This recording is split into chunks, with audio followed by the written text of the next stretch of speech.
Bonjour Joël, merci d'avoir accepté cette invitation de participer à mon émission virtuelle sur Laval Virtuel. Tu es artiste plasticienne et enseignant-chercheur en art plastique, spécialité art et technologie numérique. J'espère que je n'ai pas oublié quelque chose. Tu peux te présenter encore mieux que moi et un peu parler de tes travaux. Pour te dire, c'est un essai de retourner sur nos expériences dans cette ville virtuelle. Je suis certaine que, enfin peut-être en fait, tu as eu déjà une expérience à Laval réelle en fait. Tu as participé peut-être déjà au festival Laval virtuel, mais en réel. J'aimerais bien qu'on revienne sur cette expérience. Qu'est-ce que ça fait d'être en confinement, mais de participer à un salon virtuel, de participer aux conférences virtuelles? Je te remercie de ton invitation. Tout d'abord, je suis très heureux de participer à cette expérience de la Laval Virtual World. On est tous confinés en ce moment et ça fait beaucoup de bien de pouvoir échanger avec autant de monde. C'est très dense, c'est très intense. J'avais beaucoup de problèmes d'accès aux bibliothèques ou à plusieurs documents.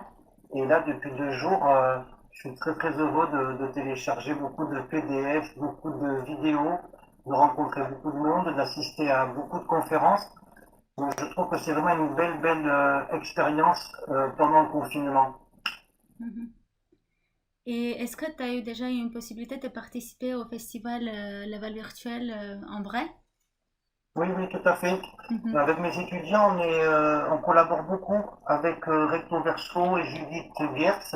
Mhm. Julien Lomé a été un étudiant à moi en art plastique. Je co-dirige sa recherche avec Cédric Plessier de Paris 8. Mhm. Donc moi, je connais très bien le fonctionnement de Laval virtuel et de Recto Verso. Je trouve cette aventure nécessaire et passionnante. Mhm.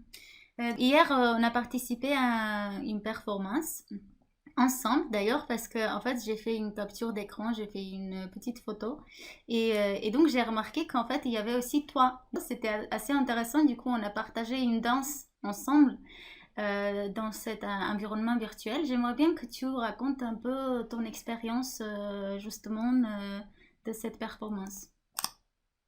Bon, j'ai trouvé le projet intéressant. Je trouvais que c'était bien d'utiliser la Virtual World pour pouvoir faire ce type de performance. Au début, c'était assez incompréhensible.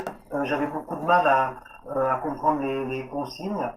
Donc il y avait un côté un peu anxiogène de est-ce que ça va marcher, pas marcher, est-ce que j'ai compris, pas compris. Mhm. Et puis après, ça s'est vite effacé parce qu'on a été piloté par Judith euh, et j'ai trouvé que ça a été assez fluide. On s'est mis d'accord assez rapidement sur les gestes qu'on voulait faire. C'était assez rigolo. Ça a été tout de suite quelque chose d'assez joyeux entre nous. Bon, c'était très frustrant d'être très limité parce que c'est avec des touches de clavier. On est assis chez soi et en même temps notre avatar a envie de faire plein de choses. Donc je me prenais un petit peu les pieds dans le tapis de mon clavier, mais Mhm. c'était toujours fait avec beaucoup de rigolade. Et j'ai trouvé l'expérience intéressante, même si j'ai trouvé que c'était un peu frustrant ou déceptif de ne pas pouvoir véritablement jouer avec le clavier, mais ça, il aurait fallu plus de temps pour qu'on apprenne à mieux maîtriser les gestes que nos corps pouvaient faire. Mais j'ai trouvé ça assez joyeux et rigolo. Au final, j'étais content de participer. Mhm. Est-ce que cette année, tu as eu une occasion de faire connaissance dans ton milieu professionnel? Oui, bah oui, bien sûr. Oui, oui, il y en a beaucoup. Beaucoup de rencontres comme ça qui se sont faites par hasard, soit au sortir de conférences. Mhm. Là, je sors du serial portrait avec Sigrid, par exemple. Mhm. Je la connaissais pas du tout, je connaissais pas son travail. On a passé plus d'une demi-heure ensemble à dessiner avec une de mes étudiantes qui travaille sur la question du portrait. Donc j'avais invité cette étudiante du master création numérique. Mhm. Je l'avais invité à participer à l'expérience Serial Portrait de Sigrid. Et c'était assez passionnant, par exemple. Ça devait durer que 15 minutes. Et on a fait presque 3 quarts d'heure d'échange sur qu'est-ce que c'est que le portrait aujourd'hui, à l'ère du numérique. Et j'étais très très content de pouvoir vivre cette expérience, de voir un petit peu sa pratique à elle, ses projets. On a aussi discuté de certains enjeux, je te dis, à la fois des technologies numériques, du portrait. C'était aussi très convivial. Donc ça, c'est un bon exemple de quelqu'un que je ne connaissais pas du tout, Mhm. que j'ai rencontré. C'est une belle rencontre. J'espère que ça continuera. Mhm. Bah, ça prouve qu'en fait, la Val virtuelle reste fidèle à ses intentions, des rencontres, apprentissages, échanges, même des fêtes qui s'organisent. C'est extraordinaire en fait qu'on arrive à participer à cette fête virtuelle, on peut dire comme ça, en plein confinement. Et Oui.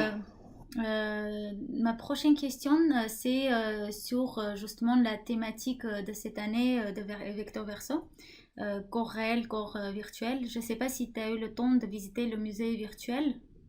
Oui, oui, bien sûr. Oui, tout à fait. Je l'ai visité plusieurs fois. J'ai donné le lien à tous mes étudiants, donc on en discute entre nous aussi. Mhm, Donc des pièces qui sont exposées. Bon, j'avais discuté avec Judith et Julien. C'est pareil, c'est un peu frustrant de ne pas avoir pu avoir les vidéos ou certaines situations interactives dans la galerie. Bon, là, il y a des problèmes technologiques encore. Mais mhm, je trouve que c'est un bon moyen de médiation, la galerie. Mais je pense qu'aujourd'hui, en 2020, ça aurait été intéressant de pouvoir avoir les vidéos, de pouvoir avoir, de documenter un petit peu ces pièces. Il y en a certaines pour qui aurait pu avoir des situations interactives qui auraient pu être intéressantes. mhm. Donc je trouve que c'est intéressant comme document, même si c'est frustrant dans l'appréciation ou dans la performance de la galerie elle-même. Mhm. Et du coup, le passage de ton, même si il s'agit d'un avatar, bien sûr, mais le passage de ton corps virtuel, de ton avatar à la réalité dans laquelle tu te trouves à la maison, comment ça se passe? Est-ce que tu te sens fatigué? Est-ce que enfin, c'est difficile? Parce que pour moi, par exemple, ça fait 3 jours que je suis devant l'ordinateur, je veux rater absolument rien. Et du coup, je fais aussi les entretiens et tout. C'est beaucoup du boulot. Après, il faut couper les vidéos, il faut retravailler, etc. Donc, en fait, je me sens vraiment dans mon corps, je me sens fatiguée. Comment tu te sens? Mais je trouve que c'est très fatigant, hein. Objectivement, bon, j'ai deux très grands écrans. Donc j'ai mon écran principal où j'ai Laval Virtual World et puis à côté j'ai Internet, j'ai les mails, je vais chercher les documents. Euh, donc je trouve que c'est assez épuisant. Par contre, je le gère.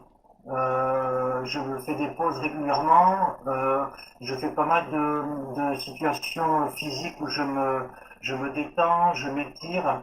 Je Mhm, fais un gros travail de respiration pour arriver en gros à gérer le mieux possible le fait mhm, que je reste 8-10 heures assis devant un écran.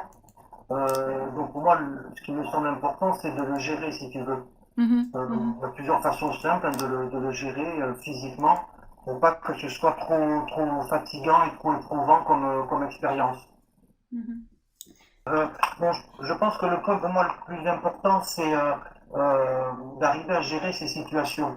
mhm, J'ai pas envie que ça devienne un gigantesque jeu vidéo dans lequel on s'éclate de façon complètement addictive. mhm, Je trouve que la réalité virtuelle ou même l'expérience de la Val Virtual World est intéressante si on le gère et notamment si on le gère physiquement et corporellement. mhm, Donc de bien dormir, bien manger, respirer, faire du sport, parce que sinon on reste assis pendant des heures et c'est très très contraignant et très éprouvant. Et l'expérience, je trouve, n'a pas beaucoup d'intérêt. Je trouve que c'est intéressant ce type d'expérience si on arrive à le gérer corporellement et d'avoir l'esprit disponible et le rendre disponible. Il peut être à partir de là assez efficace. Et j'ai un peu une remarque similaire à faire sur la globalité de la thématique corps réel, corps virtuel. mhm, Vous avez beaucoup de conférences, j'ai assisté à beaucoup de conférences. Le corps est complètement abstractisé. Il y a des conférences qui sont intéressantes, mais c'est très très loin du corps et du corps réel. mhm, mhm, Des choses assez basiques hein, que je disais justement d'arriver à gérer son corps et dans quel état notre corps est. Et ça commence à m'inquiéter un petit peu au niveau de la réalité virtuelle. mhm, Le corps devient une idée, un concept, il n'est pas du tout incarné et on le gère très peu. Moi j'ai trouvé remarquable la conférence de Georges Gagneret par rapport à ça. c'est un peu une des seules où je retrouve une vraie préoccupation sur le corps, comment gérer ce type de situation. Et je trouve un petit peu dommage que les recherches actuelles se centrent pas un peu plus sur le corps réel et n'en Mhm, fassent pas une abstraction des jolis articles, des belles mesures, des jolies statistiques, mais quelque chose de beaucoup plus simple sur qu'est-ce qu'a besoin le corps et comment le corps pourrait s'exprimer au mieux dans la réalité virtuelle. Mais pas relié à des contraintes de grands groupes industriels, des contraintes d'efficacité dans la gestion de l'information, le traitement de l'information, mais tout simplement comment le corps peut appréhender le mieux possible la réalité virtuelle. Et pour moi, ça passe essentiellement par la respiration. mhm. Je trouve qu'on n'intègre pas assez suffisamment la dimension respiratoire du corps quand il est en réalité virtuelle, la détente musculaire, la posture. On Mhm. l'aborde souvent de façon physiologique et technique. Moi, je voudrais qu'on l'aborde de façon beaucoup plus globale, corps et esprit, et dans quel état il est et comment le gérer au mieux. Mhm. Oui, je suis complètement d'accord. C'est vrai que ça manque beaucoup et c'est des remarques et des conseils assez précieuses. Tu vois mes remarques par rapport au cours, moi je suis assez surpris dans la vanne là virtuelle cette année qu'on aborde la thématique corps réel, corps virtuel, mais de façon complètement intellectuelle. Mhm. Je trouve un peu inquiétant que on prenne si peu de soucis du corps dans sa globalité vraiment, et qu'on en fasse pratiquement qu'une mesure physique ou physiologique pour essayer d'être plus efficace, Mhm. alors que pour moi il faudrait complètement investir le corps dans sa globalité. Mhm. Je ne sais pas ce que tu en penses, est-ce que tu as perçu ça toi aussi? Ouais, en fait, si tu veux, moi, mon sujet, c'est vraiment pile mon sujet, le corps réel et virtuel, parce que moi, je travaille, ma thèse, c'est sur la relation entre les deux, en fait. Oui, Et même s'il y a le côté philosophique qui se met en place, mais aussi anatomie, biologique, etc., la pensée du corps, enfin tout en fait. C'est vraiment le corps dans tous ses états. Et c'est vrai que j'étais très très enthousiaste cette année. J'entendais enfin, j'attendais des conférences un peu plus, tu sais, structurées, qui vont faire vraiment le zoom sur le corps dans sa globalité, comme tu dis. Mais c'est vrai que moi aussi, j'ai pas trouvé trop de conférences qui pourraient me correspondre, en fait, qui pourraient oui, trop oui. enrichir ma recherche. Mais tu vois, par exemple, on parlait très peu d'inaction. Mhm, L'inaction, qui pour moi, c'est exactement de ça dont je parle. On en parle mhm, très peu, c'est très peu analysé. Bon, je te dis, à part Georges Danuret, qui pour moi est en plein dans le sujet, pour le reste, c'est le désert. C'est vraiment. Même j'ai une vision un peu qui m'inquiète un petit peu dans le sens où j'ai l'impression que la majorité des gens qui traitent la question du corps réel, corps virtuel, ne sont que dans leur tête. mhm, mhm. C'est comme s'il compensait, tu vois, il brille intellectuellement, ça marche très bien, mais le corps, ils sont totalement coupés du corps. Et ça m'inquiète parce que ils mènent des recherches, il y a parfois des moyens extrêmement importants qui sont mis sur ces technologies, mais c'est des gens qui ne sont que dans leur tête. Pour moi, c'est une gigantesque compensation du Ouais, fait que justement, ils ne sont pas dans le corps. Et le problème, c'est qu'en prenant des thématiques corps réel, corps virtuel, on s'attend à ce que je vois des bouts qui soient incarnés, soit ouais, justement qu'il y ait un souci justement réel du corps, et en fait c'est complètement intellectuel. Pour moi c'est une compensation intellectuelle, mais qui est complètement déconnectée du corps. ouais. Tu vois, je te pose une question sur le tout bête parce que je l'ai posée à Judith et je l'ai posée à Julien. Euh, Qu'est-ce que tu fais concrètement pour aider ton corps à passer 3 jours assis 10-12 heures Mhm, devant un écran? Alors, concrètement, comment tu le gères? Puisque pour moi, le problème, c'est pas la réalité virtuelle, c'est comment on la gère, comment elle est gérée. Il est évident qu'au niveau du corps, on peut faire des choses vraiment, vraiment intéressantes à ouais. partir du moment où on le gère. Toi, dans les 3 jours où tu es connecté H24, est-ce que tu t'es fait des séances de méditation? Est-ce que tu as respiré? Est-ce que tu as fait du sport? Est-ce que tu as fait attention à ce que tu mangeais? À quelle heure tu dormais? Tu vois, c'est des Ouais. choses très simples. Je vais partager quelque chose qui me travaille en fait, qui travaille mon cerveau depuis que le level virtuel a commencé. C'est que pendant 10 jours déjà, chaque jour, pendant 2 heures, je faisais au début du yoga après, tu sais, des exercices avec switch ball, et Oui, puis du gym, etc., etc. Même, oui, j'essaye d'avoir mon grand écart, donc pendant oui. ce confinement. Et en fait, ce qui s'est passé, c'est que je me suis promise qu'en fait, je vais pas arrêter, pas un seul jour, même s'il y a des jours où les exercices doivent être un peu plus légers, je vais pas arrêter. Alors, qu'est-ce qui s'est passé dans la réalité, c'est qu'en fait, pendant 3 jours, j'ai pas pu gérer. J'étais devant l'ordinateur, peut-être parce qu'il y avait aussi ces idées des entretiens. Du coup, en fait, il y avait des rendez-vous que je prenais et tout. Et après ça, il y avait le côté montage. Et du coup, j'ai super mal au dos. Eh oui. J'ai pas mangé sain. Enfin, j'ai pas bien mangé, etc. Donc, en fait, mon corps réel, on peut dire qu'a perdu dans ce jeu. Je l'ai vraiment perdu, ce jeu. Par contre, ouais, dans le virtuel, j'ai appris beaucoup de choses. Je vais faire un retour d'expérience aussi. Enfin, je vais écrire aussi sur ça, etc., etc. J'aimerais même qu'il y ait quelque chose, imagine un yoga, un vrai yoga en fait. On commence par exemple avec une séance de yoga le matin, etc. J'en sais rien. Quelque chose en fait qui nous conseille de gérer justement cette situation. C'est vrai que j'ai pas pu gérer, j'avoue. Et tu vois, c'est vraiment c'est intéressant. C'est exactement ça que j'ai essayé de te partager. Toi, tu fais une thèse sur ce sujet. Mhm. D'habitude, tu y fais attention, tu fais attention à ton corps, à ta présence. Là, il y a la Val Virtual World complètement coupée du corps. Exactement. Mais en Donc, même temps, ouais, ouais, ouais. ça que je dis, tu vois, qui est important. Bon, je pense que s'il y a une certaine discipline, tu vois, une certaine hygiène de vie, les technologies numériques, pour moi, elles sont intéressantes à partir du moment où elles sont gérées. Mais j'ai Mhm. envie de dire où elles sont gérées par le corps, puisque ça contraint énormément le corps. Moi, je passe des heures dans des casques de réalité virtuelle, j'y vais pas n'importe comment et je ne sors pas n'importe comment. Il y a Mhm. des façons d'y aller pour amener le corps à être présent et efficace. Là, dans une situation, parce que Judith me disait pareil, Judith était crevée, elle avait mal partout. Ce que je voulais te dire par rapport à ça, Sean, c'est que c'est dans ces situations qu'il faut mettre le paquet sur le corps, bien manger, faire du yoga, de la méditation, respirer. Et c'est bizarre, c'est qu'on fait l'inverse. La Mhm. plupart des gens font strictement l'inverse. Au lieu de se dire, je vais passer 3 jours immergé dans les technologies numériques devant un écran, il faut que je le gère au niveau physique. C'est comme si on était des adolescents devant des jeux vidéo, complètement accros et incapables de se couper des jeux et en ne gérant rien. Ouais, ouais, ouais.